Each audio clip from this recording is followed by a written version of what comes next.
Good morning, everybody. It is the 7th of August, 10 a.m. in the morning, 2027. You jump time. 2026, my bad. It's okay. Okay, real quick numbers, real quick. If I can get the internet to work right down here. Good. Supergirl ends its One. run in movie theaters, only making a worldwide total of $125,911,933 and a budget of 200. I'm sorry about that, everybody. 200 million. My mic's messing up a little bit, everybody. I'm trying to be real careful, so if you hear that feedback, I apologize. Let's see what else. Um, Masters. Masters of the Universe only made like 119. But it's the number one film on streaming on Amazon Prime, like constant, uh, which is helping out the revenue a lot. And the fact is the merchandise. Uh, I'm sorry about that, everybody. I'm trying to be really, really careful. I don't know. I think it's my connection port. Could be. Okay. With that said, I'm gonna try to be as still as possible. Get comfortable. We went and saw Spiderman Brand New Day last week at our Regal place. I was a little mad there was no more popcorn buckets. Couldn't even get them online. I was mad about that. Which means I have to buy them on eBay. Ouch. Yeah, and it's the one we want, the Regal version, everybody, not the AMC version. Nothing against the AMC version. We just like the Regal one better. Saw it in 3D. You gonna say anything? Or you gonna be quiet the whole time? No, I was just thinking that definitely worth it. 3D. Now the movie takes place 4 years after the previous film, which was supposed to be set in 2024. And the previous film, Brand New Day, No Way Home. I mean, No Way Home was supposed to be at the very end. Peter did a spell where everybody forgot him. Now there's a couple events that happens in between um No Way Home and Brand New Day in the Marvel Cinematic Universe. You just need to check the timeline out on that. Uh, of course, Doctor Strange, Multiverse of Madness. More multiverse stuff happens, as well as some of the little side projects. It's building up. Now, this movie, at the core of it, everybody, is it is a superhero film. It's a very, very well written Spider-Man film. And what I mean by that is it is very much a comic book Spidey film.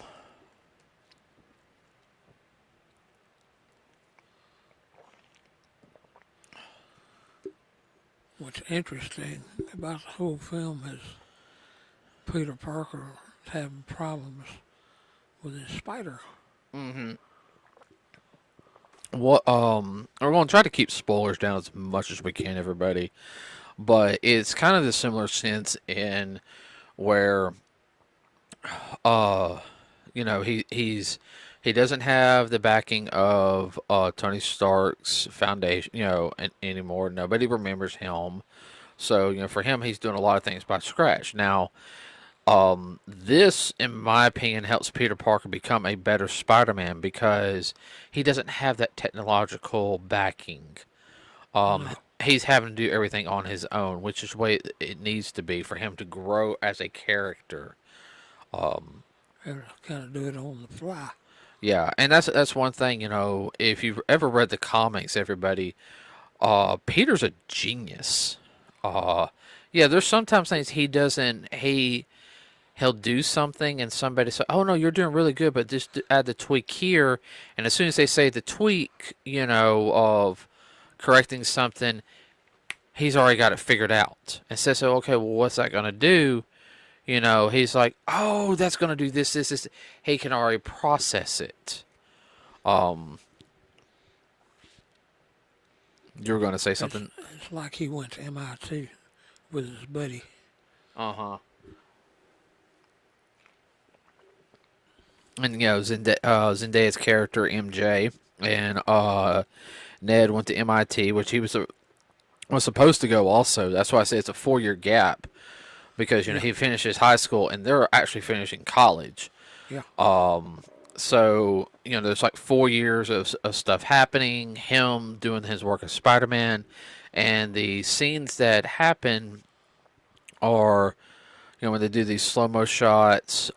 It's all comic book covers to everybody. Like where he saves the guy, grabbing him, and he's kind of got one arm. I think it's the left arm. He's holding the spider web. That's actually from Amazing Stories #1, which was the first introduction of Spider-Man. What's wrong? Oh, nothing, just my eye. Oh, um, the one thing I will say about this film, it was very grounded. I'm no cosmic threats, no this. I mean, it was very much a street level film. Um, Well, it had to be because he had Punisher in it. yeah, Punisher was in it. He actually plays a good role in it. Can't spoil everything. But the dynamic between Frank and Spider-Man, I thought it was funny. Like an old married couple is what it reminded me of. Yeah, yeah, it did. Uh, There was more dynamic going on between him and Frank than was going on between him and Tony. yeah, no, they are arguing back and forth. Well, that's the whole thing. They're from, you know, they're from the like Queens. That's where Peter's from. Uh, I don't know where Frank's from. But I mean, you can sit there and tell he has that New York like, hey, what you gonna, uh,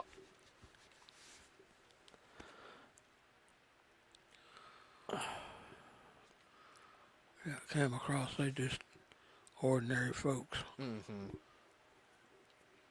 They weren't. Now, if you guys don't know much about Frank and you're new to the movie, he is the same actor who plays Frank Castle in the Netflix Punisher series, as well as the Disney Plus exclusive One Last Kill. Uh, Now, I think this all happens after all that stuff. Yeah, And I do believe One Last Kill, everybody, is supposed to set up for him going for like a final kill of a certain character in uh, that 1 hour special. It's supposed to set up, I think, another Disney Plus series, which I kind of hope it does. hmm, And if they have it with that amount of violence, and I'm not trying to be mean because that was probably the most Punisher we have seen Punisher in that. Would you agree? yeah. Kill them all. Let God sort them out. Well, I mean that was a war zone in that whole thing. Uh, Yeah, he took some shots, but he wasn't getting his butt beat like he did in the Netflix. A couple times in the Netflix series, I kind of had that look like, you guys are kind of pushing it where he gets his butt kicked all the time, or is it just me? no, you're right. He was taking more crap. Yeah. But this was like him being in a war zone, like being in Fallujah. Well, that was the whole point, though. I mean, he's supposed to be one of the best military operatives in the Marvel universe, Yeah, and I felt like that with that. Uh, well, that's what it felt like. It felt like it was street level, door to door, mm-hmm. Uh, just like he was in Iraq. mm-hmm. Now the villain in it is not really a villain. It does set up for future films a lot, like some major stuff. I will say that I kind of had a feeling it was going to go that route, but there's a couple of twists they put in there that I was not expecting. Yeah, Like I said, I want to talk about a couple of spoilers, but I'm gonna wait a little bit. We're gonna do more spoiler stuff when it gets closer to Doomsday. Mm-hmm. Was there any other Marvel films that came out this year, or is that the only one? I can't remember. You have to look it back up. No, that was the only one this year. Yeah. Yeah, I think the first film we saw was Mario this year, Yeah. then Mortal Kombat, then Yeah. Mandalorian, then Masters. Now it's Spider-Man. Still got to see Evil Dead. Ooh. Yeah, we got to see Evil Dead, then Coyote, Transformers, the Apology Tour, which is the original 1986 film back in theaters. Street Fighter. Ooh, Resident Evil. Godzilla. Deadly Night 2. Then Doomsday.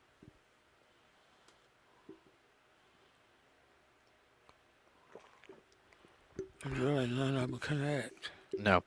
All different films. Yeah. Different stories.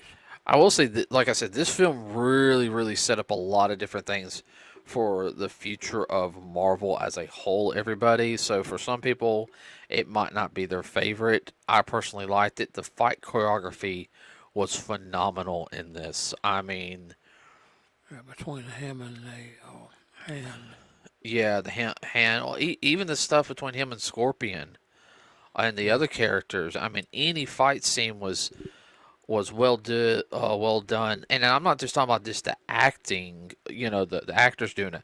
I'm also talking about the camera angles and everything, how they did it. Uh, Yeah, they did chop and shoot, chop and oh shoot. no. Well, like I said, It flowed. well, here's the whole thing. Like I said before, you had Jackie Chan's stunt team. Yeah. Okay. Now, what I mean by Jackie Chan stunts, and this ain't it. It might have been a couple of original people, but it could have been new people as well in it. Jackie Chan's stunt team was a group of people he created for that he had in all of his films. People he trusted. Yeah.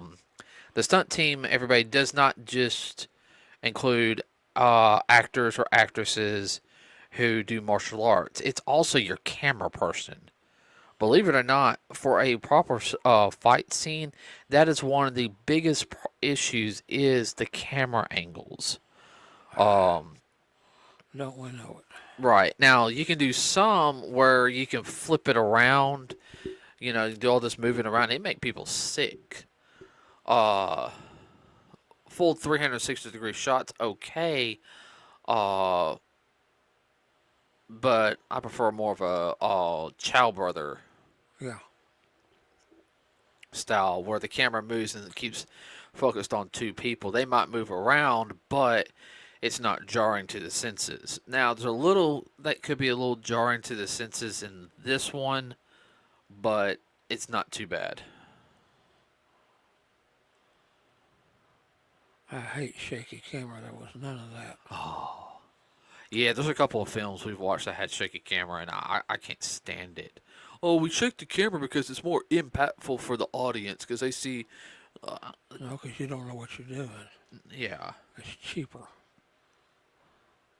You can get away with more stuff. I hate shaky camera.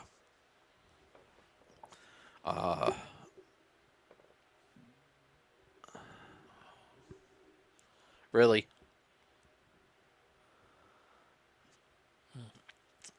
Yeah, I heard that. So sorry. What was I gonna say? But the dynamic with Peter changing, was very interesting.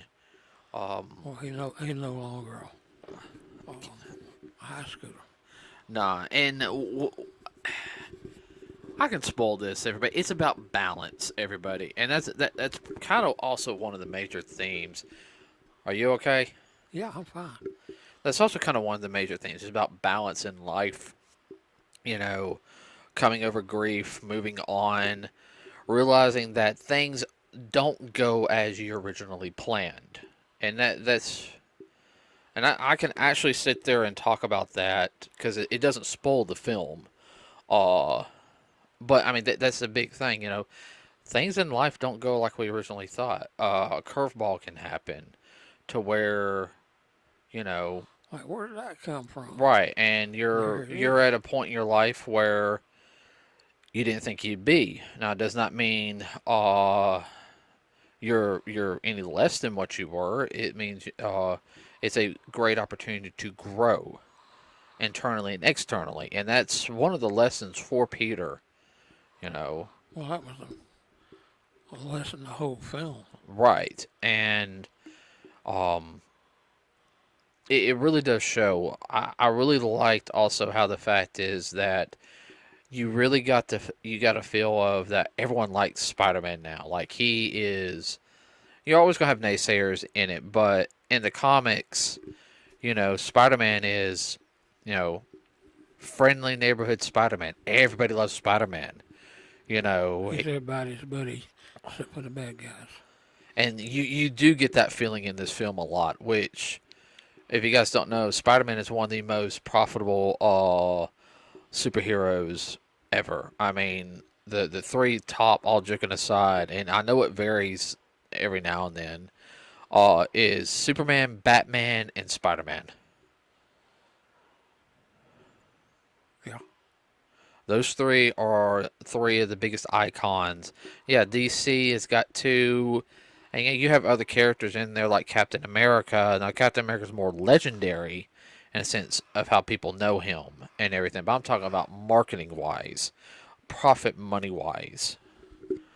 Yeah, there's probably more people who like Captain America more in a comic book sense. Yeah. Because not trying to mean, there's sometimes in the comic books, man, they really, I mean, they put Peter down in the comic books. Like, he can't catch a break. You kind of get that feeling in this film, but it's not as bad as it is in the comics. Yeah. Whew.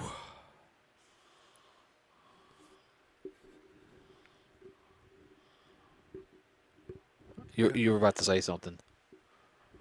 No, no, you're right. Back and forth that's going on within inside of himself, trying to figure out what to do and how to do it. Or this situation came up, how am I going to handle it? Mm-hmm. Um, He's so bad, wants to reveal himself, but he knows he can't. right. And that's one of the dynamics of the film.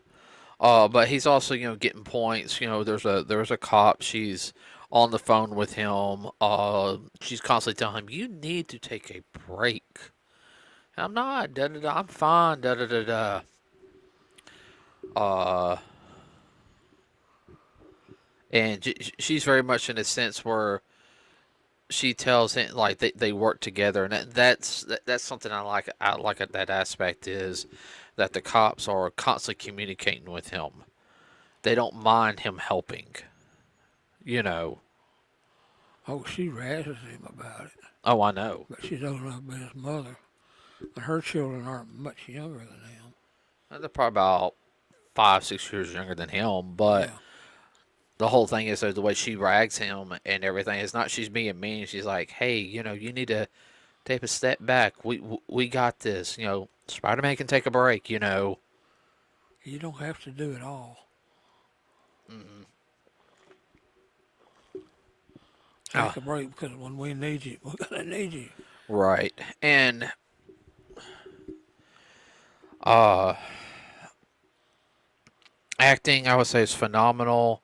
I will say my one pet peeve here in a minute on the film, and it's something that's been bothering me for a while. Of course, you know, I was a little disappointed on one thing of the film is I understand they had Mark Ruffalo's Hulk, Bruce Banner and Hulk in it.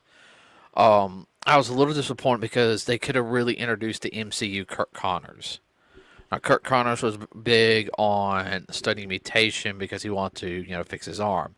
If you guys don't know that you had a Kirk Connors in the Amazing Spider-Man 1, he's also known as the Lizard. Yeah. You could have brought him in on this one, but they want to, I guess they want that Avengers connection. Uh, Well, I mean, which don't get me wrong was good. The one thing though I will sit there and say is that dadgum inhibitor that Bruce wears on his arm. That is the most stupidest thing they've ever come up with. He spent all that time becoming buddy buddy with the Hulk, so they have Professor Hulk, and he wears the inhibitor now to keep the green guy down. Yeah. Um,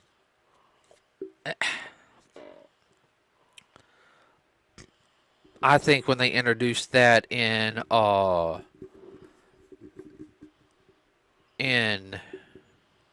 She-Hulk, Yeah. I think it was stupid. Now, it'd have been different if Citrus said, well, why do you have that inhibitor on and everything? Oh no, Hulk's still there and everything. This is not to turn him down or anything. This is to allow the regenerative abilities of Hulk to help heal from doing the snap with uh Stone. the Infinity Stones. When I did that, there was a lot of feedback. Even I'm basically if he sits there, I'm still not 100%. This inhibitor makes the Hulk stuff go down, but I'm healing a lot faster because that portion is focusing more on healing instead of keeping me, buff and ready to fight. Yeah. I would have been fine with that, but no, I just sorry. That was a pet peeve of mine. I've been wanting to get that out for a while. Do you agree with me or not? No, I see where you're coming from. Makes sense.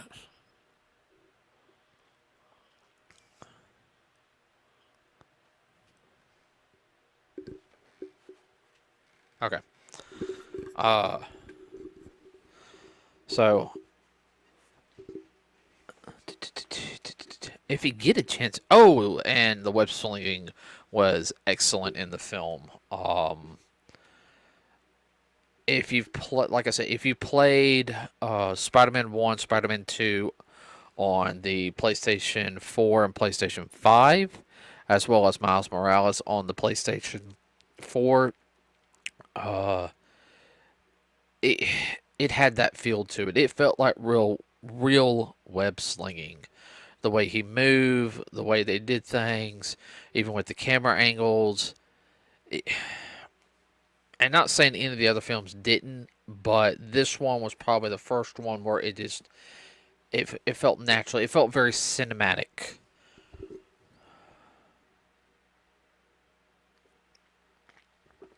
But if you get a chance, go see it, everybody.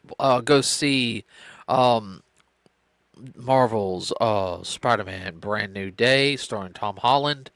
This will be his last film for a little while, everybody. He did sit there and say him and Zendaya are going to take a break from acting so they can just enjoy life, which they've earned that through constantly doing films left and right. Zendaya is a Disney kid. That's where she got her start. She's done some other films, and Tom's been doing constantly too. So they got residuals coming in from everything. But They need to step back and take a chill pill right. But so they don't burn out. now keep in mind he might make an appearance in Doomsday and Secret Wars. You know, he says he's only going to do 2 more Spider-Man films. I highly doubt that. What? No, I agree with you. I highly doubt it. But with that said, everybody, please like and subscribe. It really helps us out. We also got a Facebook page. I know no one's really been talking on the Facebook page. So I haven't been posting enough.